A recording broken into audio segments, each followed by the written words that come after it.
क्या गुजरात में बीजेपी का सुपड़ा साफ होगा आने वाले चुनाव में? अब देख रहे नगमा क्लियर से आपके साथ मैं हूं नगमा खान। बीजेपी पूरी तरीके से उतर चुकी है चुनावी मैदान में। वो पूरे साल वैसे भी उतरी ही रहती है, चाहे फिर वो आर्थिक स्थिति को लेकर हो या फिर कोई और देश के हालात। ये सब बीजेपी का प्रचार चलता ही रहता है। लेकिन अभी 1 दिसंबर और 5 दिसंबर को गुजरात में चुनाव है। हाँ, ये बात और है कि बीजेपी के पास है कुछ नहीं, वही बातें हैं और झूठ भाषण है, लेकिन उसके पास राशन बिल्कुल नहीं है। पिछले 27 वर्षों से इसने यही काम किया है। हाँ, ये बात और है कि एक झूठा गुजरात मॉडल बनाकर उसने पूरे देश पर अपनी सत्ता को काबिज किया है, ये बात और है। रही बात अगर वहां पर व्यापार और नौकरी धंधे की, तो महाराष्ट्र से शिंदे सरकार से वहां पर उन्होंने 7 कंपनियां ले गई हैं, लेकिन अभी वो शुरू बिल्कुल नहीं हुई है।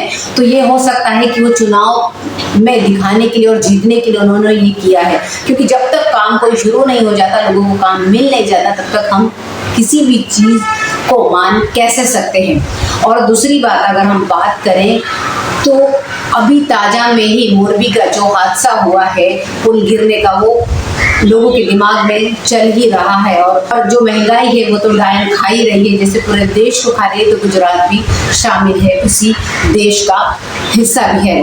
तो ये सारी बातें हैं। वहीं रही अगर बात हम करते हैं आम आदमी पार्टी की, तो आम आदमी पार्टी की जिस तरीके से वो प्रचार कर रहे हैं, हुजूम लोगों का उमड़ रहा है आम आदमी पार्टी के साथ, घरों घरों प्रचार कर रहे हैं। उसी को देखकर ही हमारे पीएम मोदी भी डोर टू डोर प्रचार कर रहे हैं, जिस तरह से अरविंद केजरीवाल करते हैं अपने सभी चुनाव जहां पर भी होते हैं, वो वहां पर इस तरीके का ही डोर टू डोर उनका कैंपेन चलता है आम आदमी पार्टी का। इस तरीके का प्रचार हो ही रहा है आम आदमी पार्टी का, और उन्होंने काम भी किया है दिल्ली और पंजाब में, जिस तरीके से उसी पर वो कह रहे हैं कि गुजरात में भी हम यही करेंगे।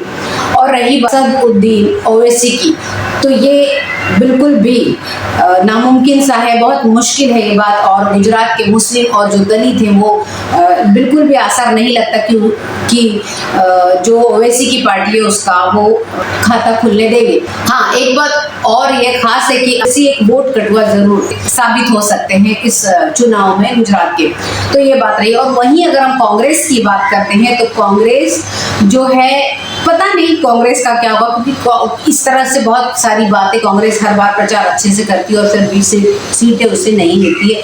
जहां तक हमने बिहार देखा है, उत्तर प्रदेश देखा है, वहां पर यही हाल था। और अब बारी है गुजरात की, तो ये गुजरात में अगर हम देखते हैं, तो गुजरात अगर हम देखने जा रहे हैं, तो गुजरात को हम अलग नहीं रख सकते। लेकिन जो राहुल गांधी की जो अभी भारत जोड़ो यात्रा है, उसमें काफी अच्छा, मतलब देश से तो ठीक है, विदेश से भी बहुत लोग खुश हैं इस तरीके से, और लोगों को पुराना वक्त याद आ रहा है, और लोग जहां तक जुड़ रहे हैं और यही लग रहा है कि कांग्रेस ही लोग जा रहे हैं। जिस तरीके से ये यात्रा सफल होती जा रही है दिन ब दिन आगे, और इसमें बहुत सारे रोड़े भी बीजेपी या केंद्र अटका रही है कि किसी तरीके से यात्रा ये रोक दी जाए। लेकिन बहरहाल ये दूसरी बात है।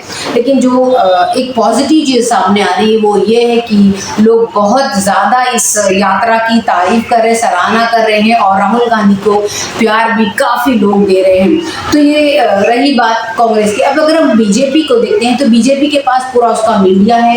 अगर हम प्रचार की नजर से देखते हैं, तो पूरा उसका मीडिया है, और एक उसके पास एक बहुत ही कहेंगे कि बहुत सबसे ज्यादा तेज उसके पास और एकदम गर्म मुद्दा रहता है हमेशा हिंदुत्व।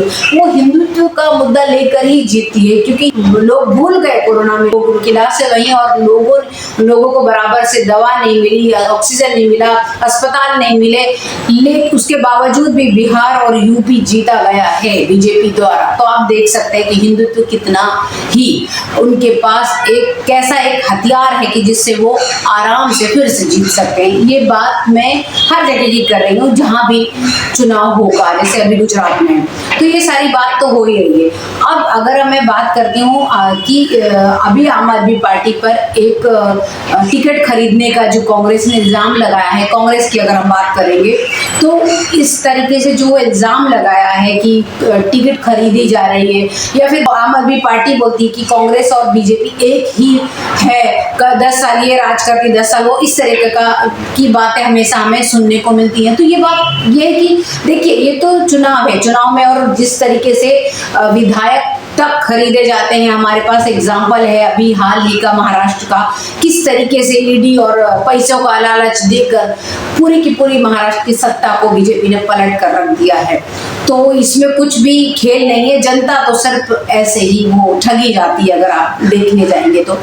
लेकिन अगर बात करते हैं जो सीधे जो सामने दिख रहा है, रिजल्ट क्या होगा वो बात की बात है, लेकिन जो सामने दिख रहा है कि बीजेपी को मात देने के लिए अगर हम देखते हैं कि आम आदमी पार्टी और कांग्रेस ही टक्कर दे सकती हैं और इस गुजरात के चुनाव में कुछ अलग कर सकती हैं, क्योंकि गुजरात के चुनाव ही पतन होगा बीजेपी का इस देश से, क्योंकि ये उसी का गढ़ है और वहां पर उसे हराना भी मुश्किल है। लेकिन अगर वो जीतती है तो बहुत बड़ी बात होगी, अगर आम आदमी पार्टी और कांग्रेस अपनी सीटें देती हैं तो इस तरीके का हम देख सकते हैं। लेकिन इसके लिए हमें इंतजार करना होगा 8 दिसंबर का। आप अपना ख्याल रखिए, फिर मिलेंगे। शुक्रिया।